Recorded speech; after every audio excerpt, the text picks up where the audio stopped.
34 kilometers per hour. Matrangko. Sarap.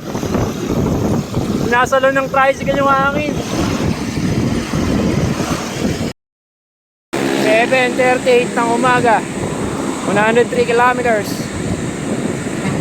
Papasok na ng bayan ng Victoria, Laguna. Woo! Bayan pa ng Pila, Santa Cruz. Tapos magsanan na, kalahati na. Ayan, mabitak. Yun yung ahunin ko. Yung mga windmill sa taas. Bundok. Ano yan, mga 300 meters above sea level. Mabitak, Laguna. Tapos pag sa taas nyan, Rizal na, Pililya, pababa. Tangay na, init, ang halin tapat. Yun na yung mabitak.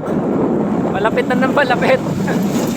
Ahon na ako, unang ahon. Yan ang pinakamahirap sa reverse Laguna Loop.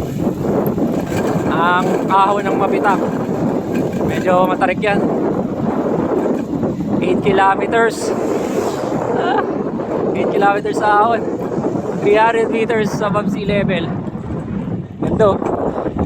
Country roads. Good luck. 11 AM. Lakas pa ng hangin, putang ina.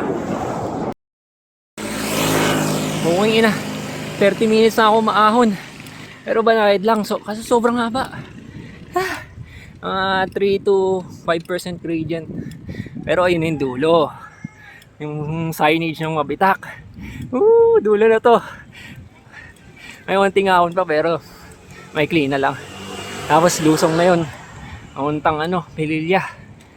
Pililya, Morong, Tanay.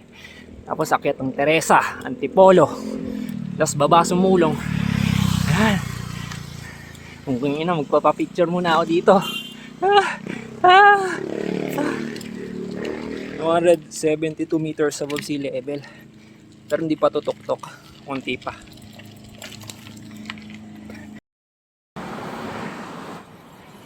Mabitak. Ito yung dulo. Pag may karera, dito yung finish line. Pero hindi pa ito pinakatuktok. Yan, dyan ako nang galing. Galing Laguna. Tapos, onting akyat pa. Siguro mga 500 meters. Tapos na yung ahon. Puro palusong na. At ang 11:45 AM. Banayad lang naman. Kaso ang haba. Ang init.